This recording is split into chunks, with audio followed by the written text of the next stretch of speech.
सोचिए, एक ऐसा कमरा जहां कंप्यूटर की स्क्रीन लगातार ब्लिंक कर रही हैं, सारे ट्रांजैक्शंस अपने आप हो रहे हैं, अकाउंट से पल पल में करोड़ों रुपए गायब हो रहे हैं, एकदम अफरा तफरी का माहौल। आज हम जिस हैरत अंगेज घटना को समझने वाले हैं, वो कोई फिल्म की कहानी नहीं है। ये एक असल घटना है।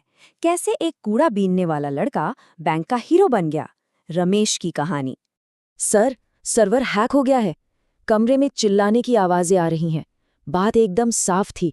अगर ये हैकिंग अभी इसी वक्त नहीं रुकी ना, तो बैंक के सारे अकाउंट पूरी तरह खाली हो जाएंगे। टेंशन इतनी ज्यादा कि बस पूछिए मत। और तभी दरवाजे पर खड़ा एक दुबला पतला सा लड़का अचानक बोल पड़ता है, सर, अगर मुझे सिर्फ 10 मिनट मिल जाएं, तो शायद मैं इसे रोक सकता हूं। कमरे में बैठे लोग हक्के बक्के रह गए। कुछ तो हंस भी पड़े।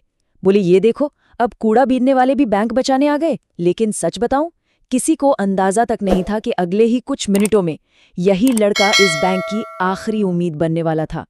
दी एबिस, यानी अतीत का वो अंधकार। इस सस्पेंस से थोड़ा सा पीछे चलते हैं और रमेश की कहानी की शुरुआत देखते हैं। गांव के किनारे एक छोटा सा कच्चा घर था। वहीं रहता था 16 साल का रमेश। जिंदगी भले ही छोटी थी, लेकिन खुशियों से भरी थी। पर फिर एक दिन अचानक एक ऐसा भयानक हादसा हुआ कि सब कुछ खत्म हो गया। रमेश ने अपने माता पिता दोनों को एक साथ खो दिया।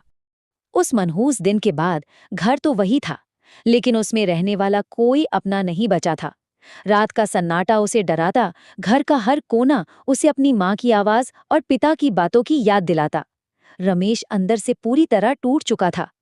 फिर एक रात उसने एक बड़ा फैसला लिया।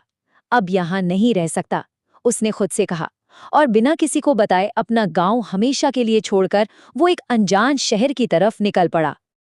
अब शहर, वो तो बहुत तेज था, अजनबी था और सच कहें तो बेरहम भी था। रमेश ने पहले दिन कुछ नहीं खाया। दूसरे दिन भूख बर्दाश्त के बाहर हो गई। लोगों से खाना मांगा तो किसी ने डांट दिया, किसी ने वहां से भगा दिया। रात को रेलवे स्टेशन के एक कोने में बैठकर उसने खुद से बस एक बात कही, मैं भीख मांगकर नहीं, काम करके जीऊंगा। बस अगले ही दिन से उसने कूड़ा बीनना शुरू कर दिया। दिन भर कूड़े से प्लास्टिक और लोहा बीनना, शाम को कबाड़ी को बेचना और उसी से अपना खाना जुटाना। और सोने के लिए रेलवे ब्रिज के नीचे की एक छोटी सी जगह। क्या जिंदगी बस यही है? दिन भर कूड़ा बीनते हुए एक दिन इसी गहरे सवाल ने उसे अंदर तक झकझोर दिया। तभी उसे अचानक अपने पिता की कही हुई एक बात याद आई। उन्होंने कभी कहा था, पढ़ाई से ही जिंदगी बदलती है। बस इस एक ख्याल ने रमेश के अंदर जैसे एक नई आग पैदा कर दी। उसने ठान लिया कि वो अपनी किस्मत खुद बदलेगा।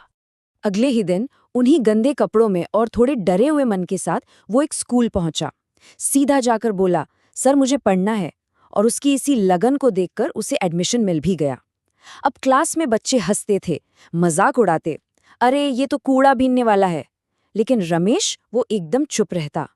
उसका डेली रूटीन सुनिए, दिन में कूड़ा बीनना, शाम को स्कूल जाना और रात रात भर पढ़ाई करना। ये कोई मामूली रूटीन नहीं था, ये उसकी जिद थी। ए स्पार्क इन द ट्रैश, कूड़े में मिली एक चिंगारी। एक दिन कूड़ा बीनते समय रमेश को एक टूटा हुआ फेंका गया लैपटॉप मिला। आसपास के लोग बहुत हंसे, बोले अरे कबाड़ है ये। लेकिन रमेश ने उसे देखकर कहा, यही मेरी दुनिया बदल सकता है। उसने उसे कचरा नहीं, बल्कि अपने सपनों की चाबी मान लिया था। रातों रात वो उस टूटे लैपटॉप को ठीक करने में जुट गया। बिना किसी फॉर्मल ट्रेनिंग या टीचर के उसने सबसे पहले कंप्यूटर के बेसिक्स सीखे, फिर नेटवर्किंग क्या होती है ये सीखा, और धीरे धीरे बड़े सिस्टम्स कैसे काम करते हैं ये सब खुद ही समझ लिया। कूड़े के ढेर से निकलकर ये लड़का अब साइबर दुनिया की गहराइयों में गोते लगा रहा था। The cyber attack. चलिए अब वापस उसी हाई स्टेक्स पल में लौटते हैं, जहां से हमने शुरुआत की थी। एक दिन शहर के सबसे बड़े बैंक में अचानक हड़कंप मच गया। सर्वर हैक हो गया है, लोगों के पैसे गायब हो रहे हैं। पूरा का पूरा शहर खौफ में था। एटीएम खाली होने लगे थे। रमेश ने जब ये सब देखा तो अपनी सीखी हुई स्किल्स की वजह से वो तुरंत समझ गया कि बॉस, ये कोई आम तकनीकी खराबी नहीं है, ये एक बहुत बड़ा साइबर अटैक है। अगले दिन वो सीधा बैंक पहुंच गया। गेट पर गार्ड ने रोका, बुरी तरह झिड़कते हुए बोला, चल हट, तो क्या करेगा। लेकिन तभी बैंक की मैनेजर नीलम की एंट्री होती है। रमेश ने पूरे कॉन्फिडेंस के साथ कहा, मुझे सिर्फ 10 मिनट दे दो। नीलम ने उस लड़की की आंखों में देखा। वहां कोई डर या घबराहट नहीं थी, सिर्फ और सिर्फ पक्का आत्मविश्वास था। नीलम ने तुरंत फैसला लिया और गार्ड से कहा, इसे अंदर आने दो।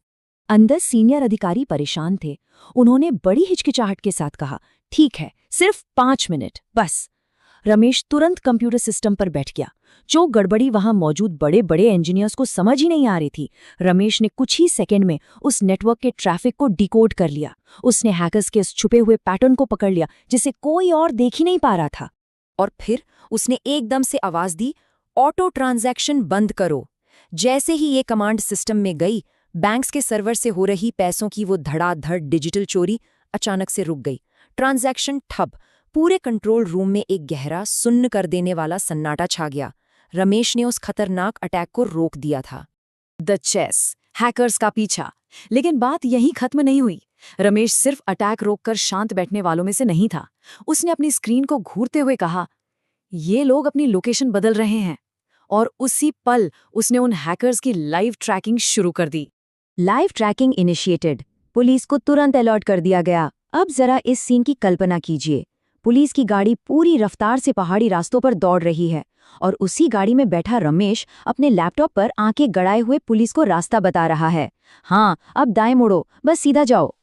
कड़ी गाड़ियों के बीच से तेज गुजरते हुए रमेश ने अचानक एक गाड़ी की तरफ इशारा किया। बोला, यही है। पुलिस ने बिना देरी किए उस गाड़ी को चारों तरफ से घेर लिया। The take down. 5-6 हैकर्स वहीं रंगे हाथों गिरफ्तार हो गए। बैंक का सिस्टम अब पूरी तरह सुरक्षित था और ना जाने कितने ही हजारों लोगों की जिंदगी भर की कमाई लुटने से बच गई थी। जो लड़का कभी रेलवे ब्रिज के नीचे सोता था, कूड़ा बीनता था, जिसे कुछ देर पहले तक गार्ड बैंक के अंदर नहीं आने दे रहा था, आज वही लड़का उस बैंक का असली हीरो बन गया था। मैनेजर नीलम ने भावुक होकर कहा, तुमने आज हजारों लोगों की जिंदगी बचाई है। और जिन सीनियर अधिकारियों ने उस पर शक किया था ना, उन्होंने भी आगे आकर माफी मांगी। हमसे बहुत बड़ी गलती हो गई। रमेश बस चुपचाप वहां खड़ा था, लेकिन इस बार वहां मौजूद हर एक इंसान उसे बहुत ही इज्जत की निगाहों से देख रहा था। उसकी पहचान अब हमेशा हमेशा के लिए बदल चुकी थी। तो इस पूरे विश्लेषण को समझने के बाद एक बहुत बड़ा सवाल सामने आता है, क्या हमारी परिस्थितियां हमारी काबिलियत को तय करती हैं? बिल्कुल नहीं। रमेश की ये कहानी हमें बहुत साफ साफ बताती है कि इंसान की क्षमता उसके गंदे कपड़ों या उसके काम से तय नहीं होती। अगर इंसान के अंदर खुद से सीखने की आग हो और खुद पे पक्का भरोसा हो, तो वो अपनी तकदीर दोबारा लिख सकता है। कूड़े के ढेर से उठकर एक पूरे बैंक का रक्षक बनना इसी बात का सबसे बड़ा सबूत है। अगर आपको रमेश की ये कहानी और हमारा ये विश्लेषण पसंद आया तो इसे लाइक करें और अपने दोस्तों के साथ शेयर करें। और हाँ, ऐसी ही और भी कमाल की रियल लाइफ इंस्पायरिंग कहानियों को करीब से समझने के लिए सोच की ओर को अभी सब्सक्राइब जरूर करें। सीखते रहिए और आगे बढ़ते रहिए। मिलते हैं अगली कहानी में।